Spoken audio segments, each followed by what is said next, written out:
El que les habla es el ingeniero Raúl Rojas Reategui y conmigo van a desarrollar el curso muy bonito denominado microprocesadores. El primer tema, la primera unidad de este curso que vamos a desarrollar, vamos a aprender un poquito de cómo es la arquitectura de la computadora. Todos nosotros hoy en día entendemos y comprendemos la importancia de esta computadora y ahora vamos a hacer un análisis de cómo es su arquitectura en esta unidad número 1. El tema número 1 de esta unidad viene a ser la estructura básica de la computadora.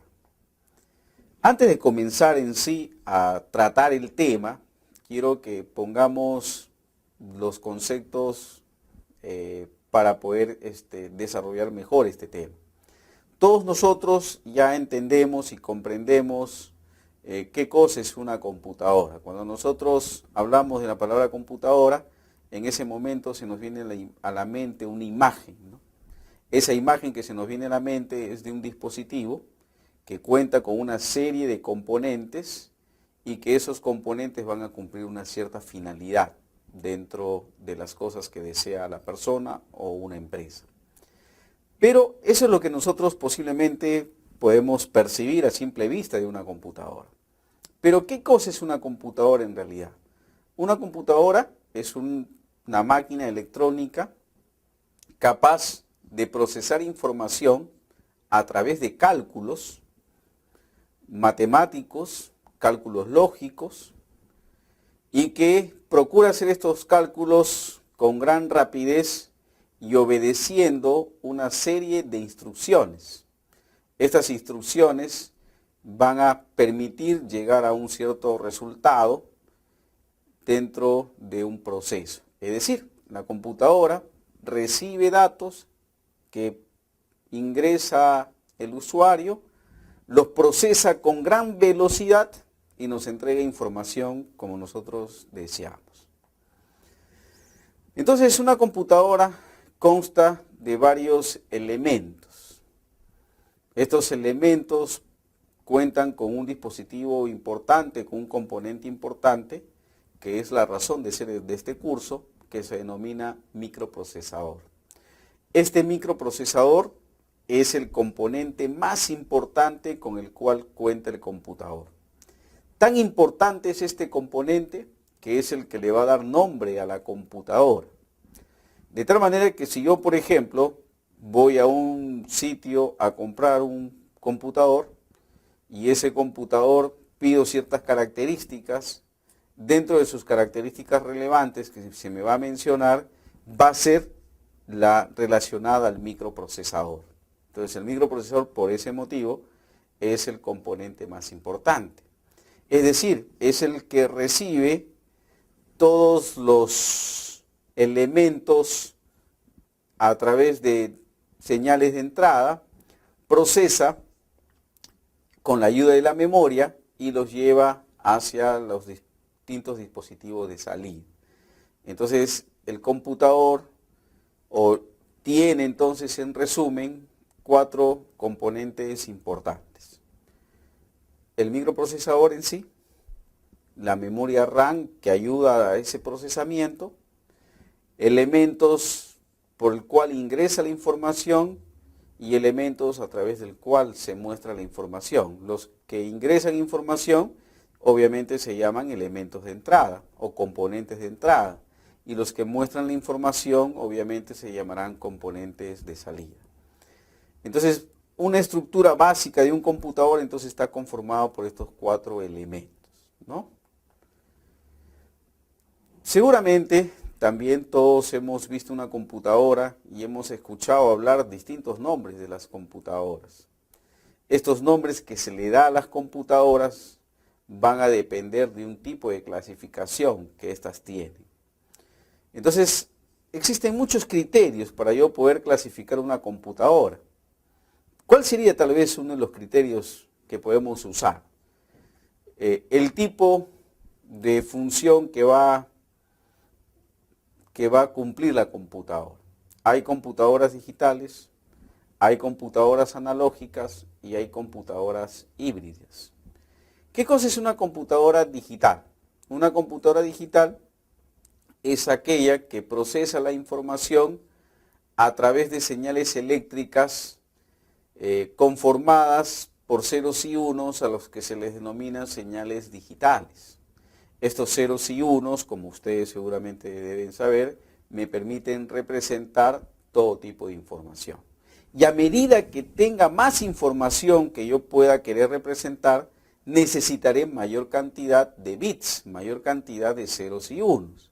Y por lo tanto, la computadora será mucho más potente a medida que pueda procesar mayor cantidad de información.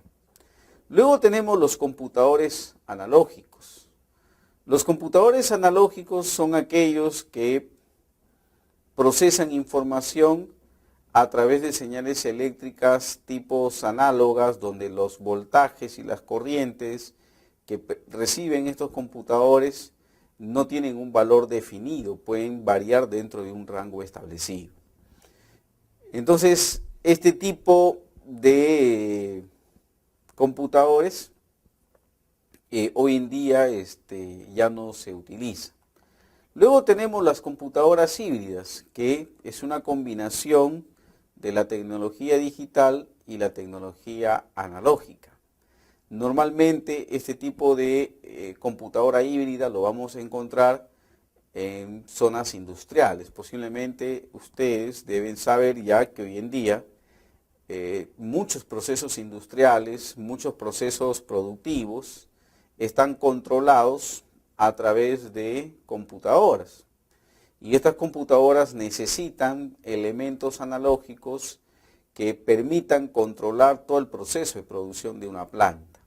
Y en tal sentido, entonces, se requiere de lo que viene a ser una computadora que cuente con elementos analógicos y que luego de recibir la información a través de estos elementos analógicos, lo digitalice, lo procese y en función a este procesamiento, otra vez genere la señal digital, analógica y otra vez vaya a las salidas. Esa es básicamente una computadora híbrida. Bueno, podríamos decir entonces que una computadora industrial es una computadora de esta característica llamada computadora híbrida. Otras formas de clasificar a las computadoras es tal vez teniendo en cuenta el uso que se le va a dar.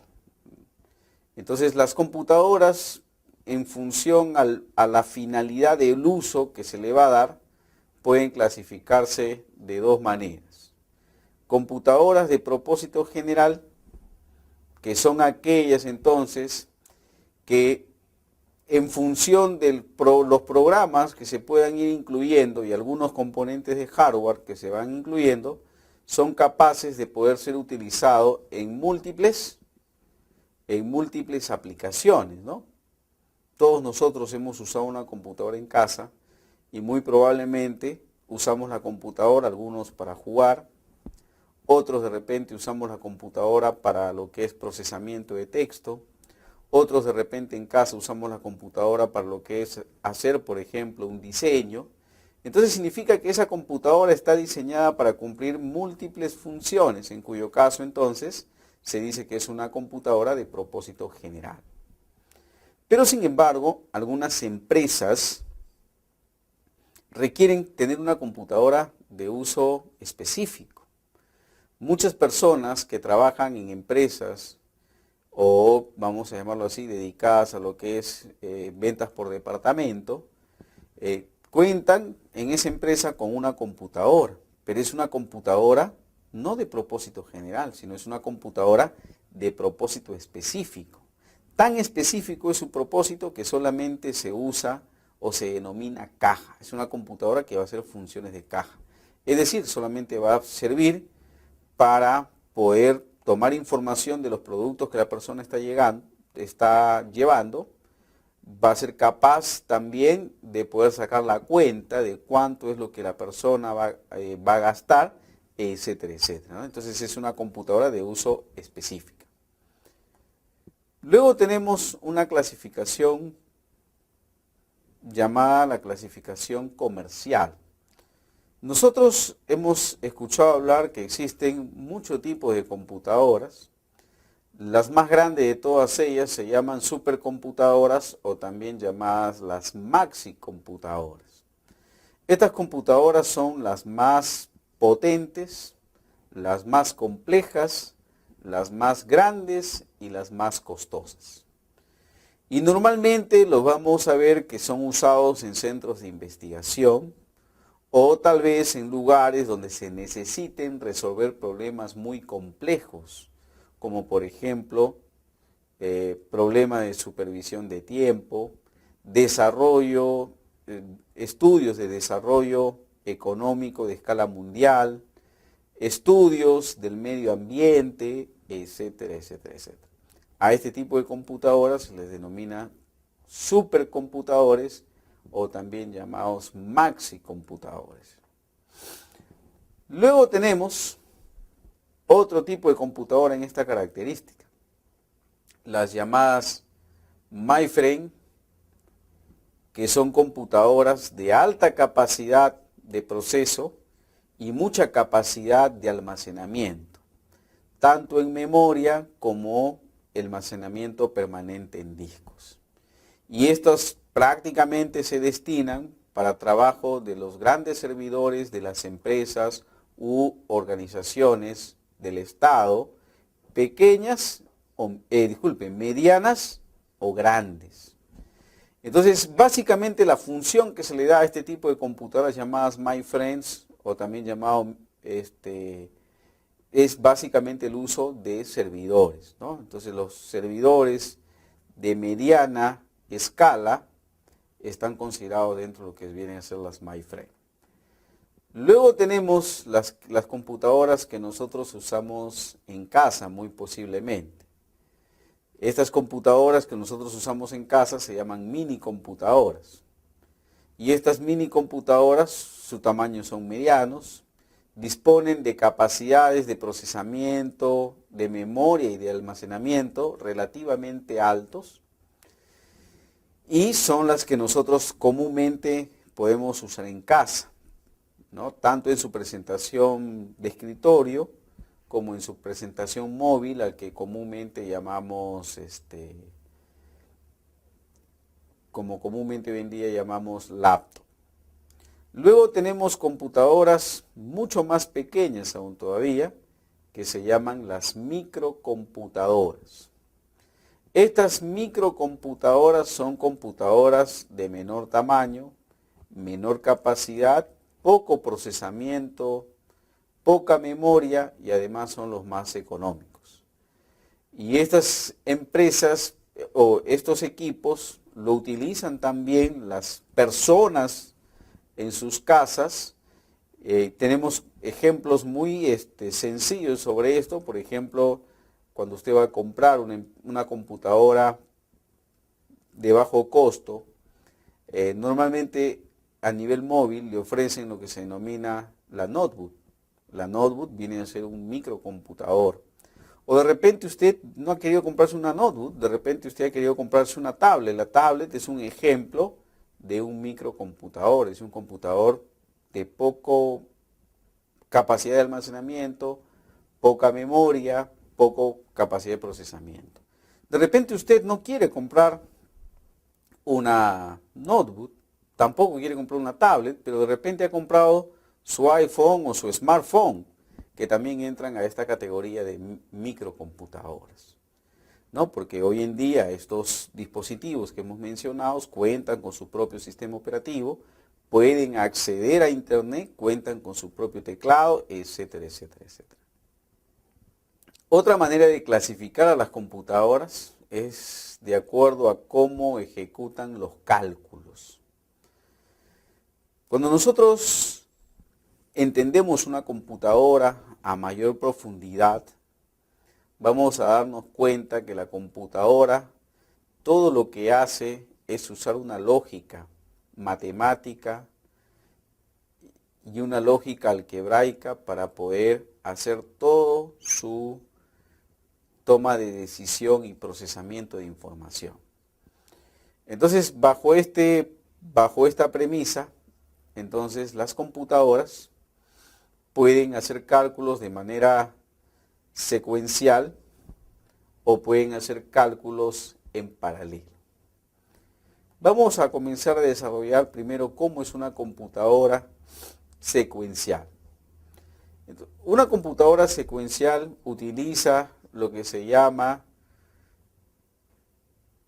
una tecnología llamada SISD, que son las iniciales de Single Instruction String o Single Data String, o traducido al castellano, flujo único de instrucciones o flujo único de datos. Es decir, que la manera como la computadora procesa la información lo va a hacer a través de lo que nosotros denominamos instrucciones. Vamos a hacer un paréntesis en este momento para explicarles qué cosa es una instrucción. Cuando nosotros estamos llevando un curso y el profesor deja un trabajo, nos indica cómo desea que ese trabajo sea desarrollado. Y a eso nosotros le llamamos las instrucciones. Es decir, a nivel de un computador, a nivel de un microprocesador, que es la razón de ser de este curso, también existen instrucciones. Significa que el microprocesador, al igual que nosotros, ya ha sido concebido para que pueda entender ciertas órdenes que nosotros le damos. Y esas órdenes que nosotros le damos a un microprocesador, se la damos a través de lo que se denominan las instrucciones. Y estas instrucciones son las que de alguna u otra manera hacen la diferencia entre los distintos microprocesadores. Y estas instrucciones son tan complejas y tan numerosas en un microprocesador que es necesario que un programa no utilice todas al mismo tiempo, sino utiliza las que necesita para cumplir su función. Entonces, estas instrucciones pueden ser, por ejemplo, clasificadas de acuerdo a distintos criterios. Uno de los más importantes es para qué los vamos a utilizar. Entonces, hay instrucciones que se utilizan para todo tipo de uso, entonces se llaman instrucciones de propósito general. ¿Por qué se llamarán instrucciones de propósito general? Porque voy a usarlo para cualquier cosa que yo deseo dentro del microprocesador.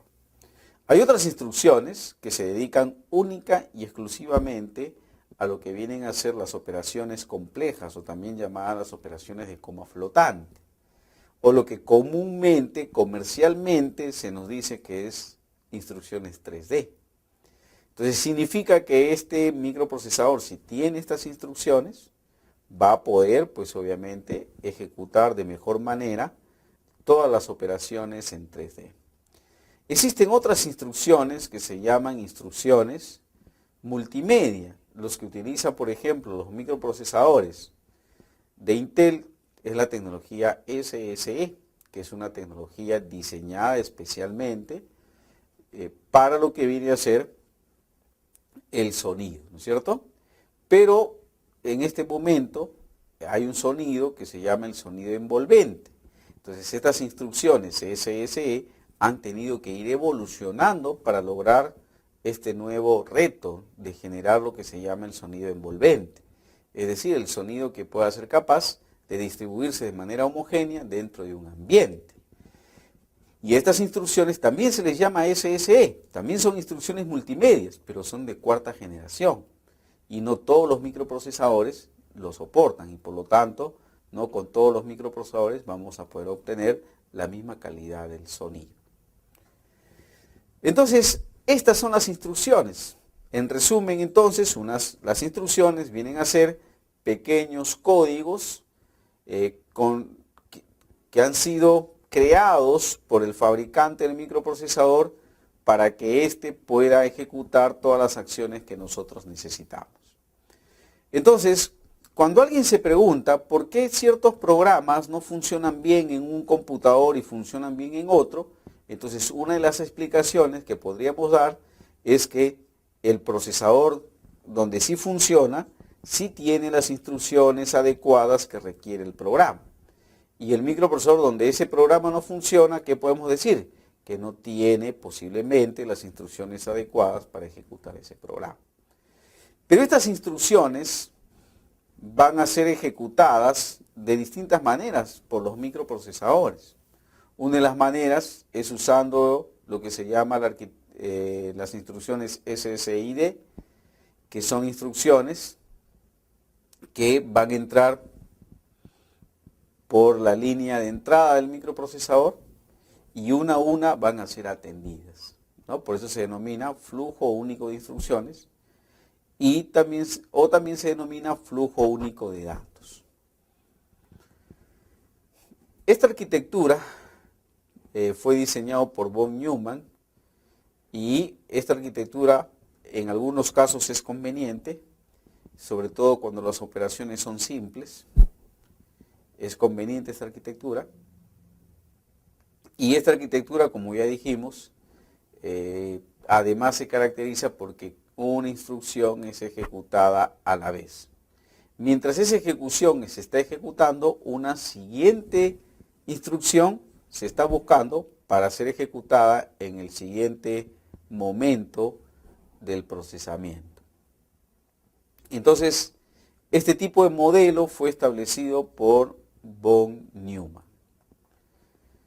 En resumen, entonces, esta metodología de ejecución de la instrucción en un flujo único de datos tiene básicamente 4 etapas. La primera etapa, entonces, es cuando el microprocesador trae el código de instrucción o trae la instrucción hacia el microprocesador para ser ejecutada. Pero esta instrucción, que es un código de programación, necesita ser entendido de mejor manera por el microprocesador, razón por la cual el segundo paso es que esta instrucción sea decodificada. Es decir, que el microprocesador pueda entender qué microoperaciones tiene que realizar para ejecutar esa instrucción. Entonces, esa es la segunda etapa de cómo se ejecutan las instrucciones en un flujo único de datos o en un flujo único de instrucciones. Otra característica, la otra etapa de este sistema viene a ser la etapa 3, donde trae los operandos y estos operandos, siempre y cuando la instrucción lo requiera, van a servir para hacer los cálculos necesarios o para procesar la información, por así decirlo. Y finalmente, el cuarto paso es ejecutar la instrucción y producto de la ejecución de la instrucción, generar un resultado y ese resultado guardarlo para mostrarlo al usuario.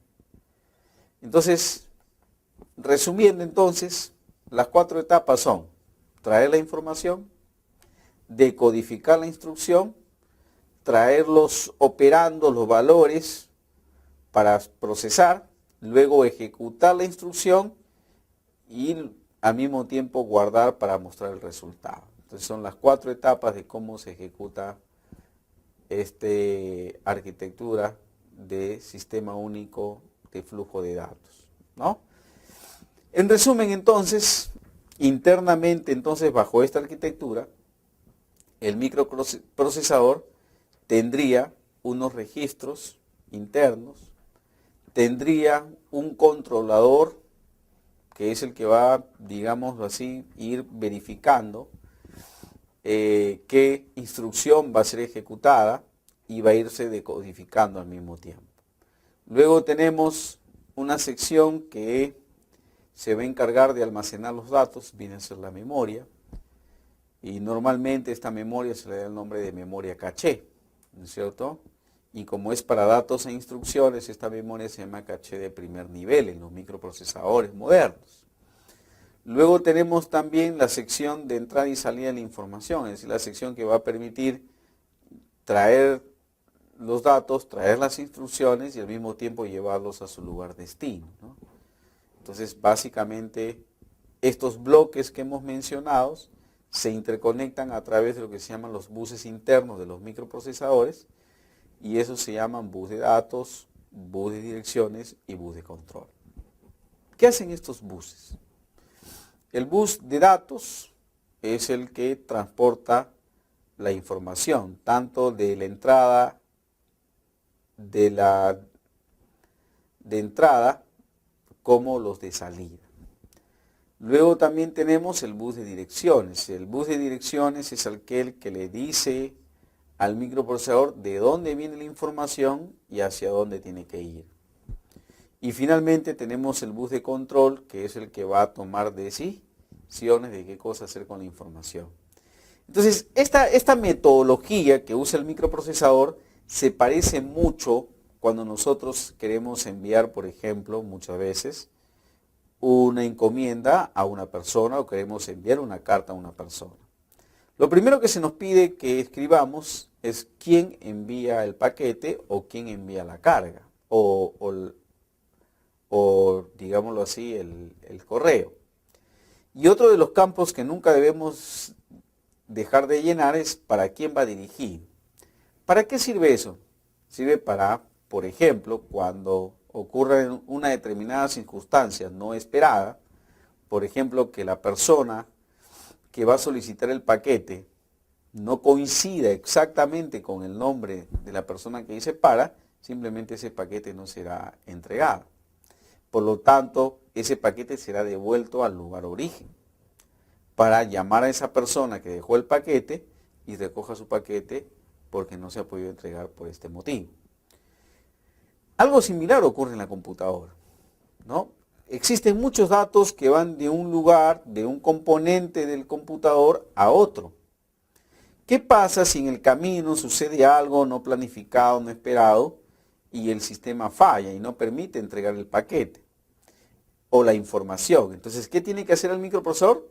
Ir al destino y pedir que le reenvíen otra vez esa información. Si luego de un cierto tiempo de hacer este procedimiento no es entregar la información, automáticamente concluye la conexión con ese componente. Entonces, esa es la idea de mantener el bus de direcciones. Y el bus de control es el que va a decir qué cosa se va a hacer con la información. Otra computadora que tiene que ver con la clasificación de acuerdo a cómo se ejecutan los cálculos o las instrucciones, viene a ser el método o la computadora paralela. ¿Qué es una computadora paralela? A diferencia del caso anterior donde cada instrucción iba entrando una por una y se iba ejecutando una a la vez, esta arquitectura o este tipo de computadora en paralelo, lo que más bien va a hacer es que varios componentes internos se repitan en su interior para poder ejecutar varias instrucciones al mismo tiempo. Entonces, si eso es así, entonces significa que un sistema permite tener pocos elementos y procesar los datos uno a uno. En el otro caso tenemos varios elementos y nos permite procesar varios datos al mismo tiempo. Muy bien, ¿cuál es la ventaja de uno? ¿Cuál es la ventaja del otro? Porque definitivamente en todo lo que hacemos siempre hay algo bueno y siempre hay algo malo. ¿Cuál es la ventaja del sistema que no requiere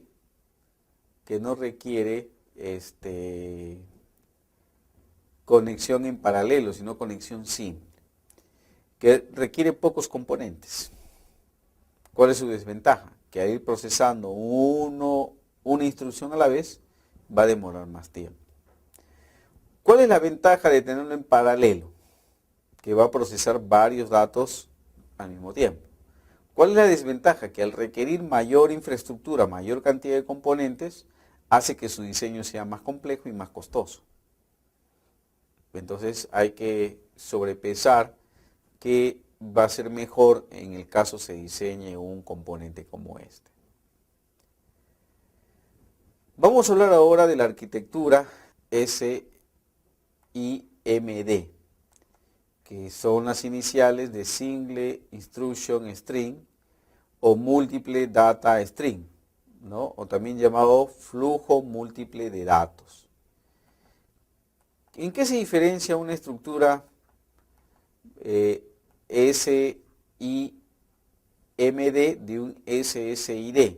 Que en el SSID solamente es un dato a la vez. En este caso ya son varios datos a la vez. Entonces la arquitectura SIMD es una arquitectura de múltiples datos por flujo, maneja lo que se llama los vectores y las matrices. Con esto va a lograr ahorrar tiempos al momento en que nosotros tengamos varias instrucciones que procesar dentro de una línea. Para usar un ejemplo de qué trata esto, vamos a poner el ejemplo cotidiano de cuando un día, fin de mes, vamos a un banco. Cuando nosotros usamos un banco en fin de mes, sabemos que por lo menos nos tardará 3 a 4 horas estar esperando en la cola. ¿Debido a qué? Debido a que cuando hay muchas personas en la cola, estas personas obviamente van a tener que ir a ser atendidas una a la vez, ¿no? Los que están afuera van entrando uno por uno. Pero dentro del banco, el sistema cambia, ya no es uno por uno. Entran todos y hacen una única cola. Entonces, si en el banco hay 5 cajeros, imaginemos que todos están trabajando cronometradamente, entonces acaba uno y en realidad no acaba uno, en realidad acaban 5. Entonces significa que al siguiente atención pasarán 5 personas para ser atendidas. Entonces, significa que no están atendiendo un dato, o no están atendiendo a una sola persona, están atendiendo a 5 personas al mismo tiempo. Entonces, cuando en la arquitectura SSID se utiliza un sistema todo serial, significa que de todas maneras un solo cajero va a haber y ese cajero va a ser atendido únicamente por la persona. Una persona a la vez, y eso va a demorar bastante tiempo. Entonces, ese sistema SSID ha sido cambiado por un sistema llamado SIMD, que lo que busca más bien es que nosotros podamos atender de manera más rápida un gran volumen de información que está en espera del microprocesador, pero usando un sistema de vectores y matrices que permita reducir los tiempos de atención dentro del microprocesador. Para esto se puede utilizar varios procesadores que puedan ejecutar la misma operación sobre un conjunto de datos.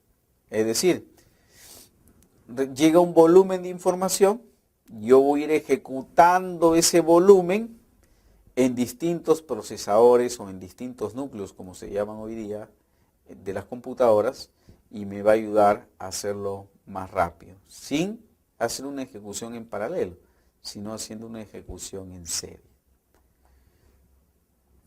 Pero así como el SSID tiene su mejora, también lo tiene su mejora MMID. El MMID, o también llamada máquina multiprocesadores, puede también procesar información de manera asíncrona y de manera independiente. ¿Qué cosa significa de manera asíncrona? Cuando nosotros hablamos de dispositivos como el microprocesador, tenemos que hablar realmente de una señal muy importante que se llama el reloj. Cuando para almacenar información o para procesar información no se requiere de este reloj, entonces se dice que es algo asíncrono. Y cuando se requiere de este reloj, entonces se dice que es síncrono. Entonces nosotros vamos a hacer que este microprocesador con esta arquitectura MMID pueda procesar cierta información de modo asíncrona y también de manera independiente. Básicamente, ¿dónde vamos a usar esta arquitectura MIMD? o arquitectura multidato.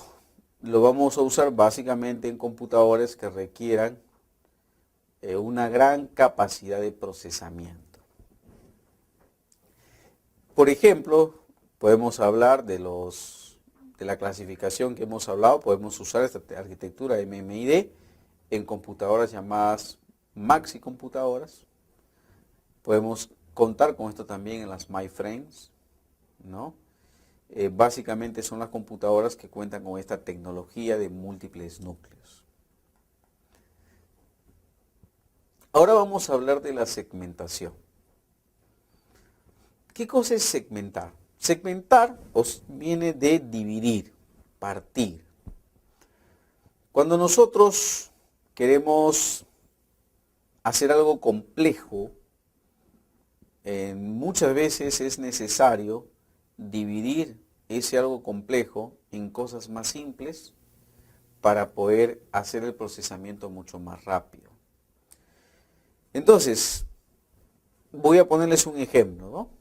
Si ustedes están queriendo resolver un problema familiar y es grande, ¿no sería mejor tal vez comenzar a resolver los problemas más pequeños primero, para que al sumar la solución de los problemas pequeños podamos resolver finalmente el problema más grande?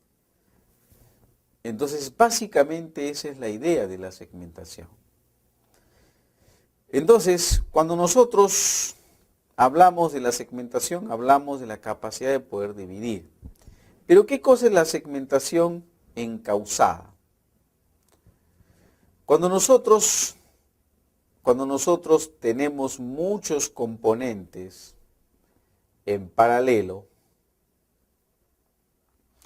podemos lograr en un sistema síncrono, en un sistema único o simple, usar algo parecido a un sistema múltiple, pero haciendo uso de lo que se denomina la segmentación encauzada, o en inglés también el pipeline.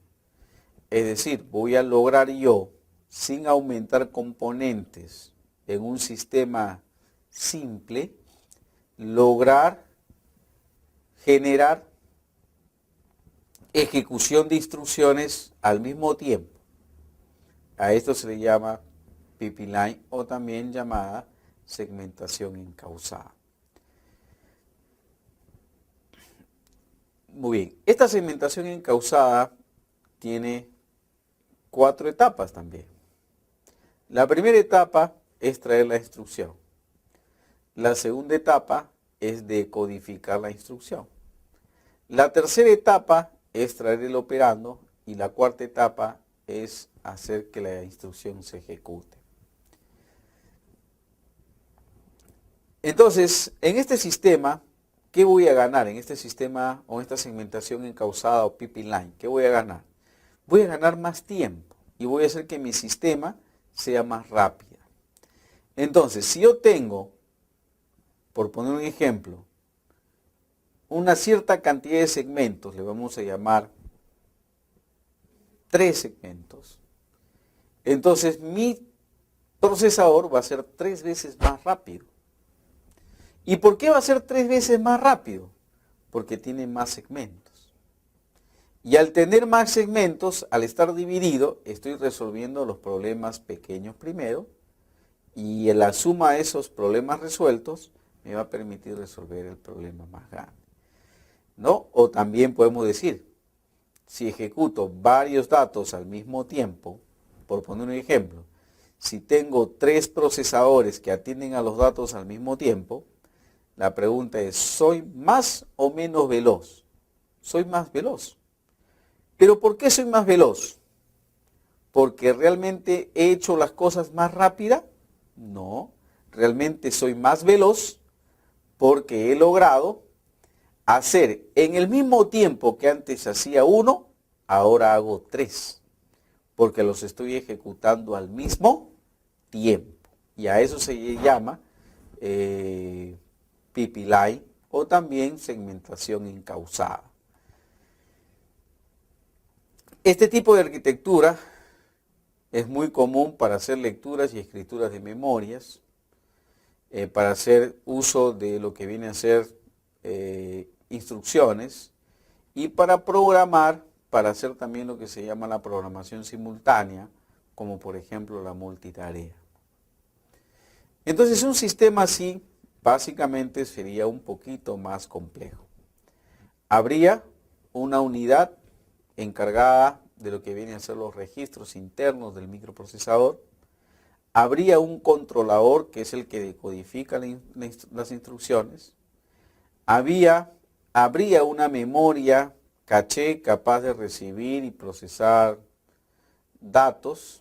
Habría una memoria exclusiva para datos y habría una sección de entrada y salida de información. Y todos estos bloques estarían conectados entre sí a través de 3 buses que ya son los que habíamos mencionado anteriormente. Bus de datos, bus de instrucciones y bus de control. Ahora vamos a hablar de otro componente importante de la computadora, que viene a ser el controlador de la computadora. El controlador de la computadora viene a ser una controladora síncrona capaz de poder recibir todas las operaciones, tanto de los componentes internos como de los componentes externos. Y este elemento es capaz de coordinar las actividades del computador a través de operaciones que se deben realizar. Este controlador también utiliza una programación en estado máquina, ¿no? Entonces, el controlador de estado o el controlador de la computadora es una máquina de estado, es un elemento lógico electrónico capaz de poder entonces recibir las operaciones tanto internas como externas, coordinar esas operaciones y hacer que se lleven a cabo en un determinado orden, ¿no?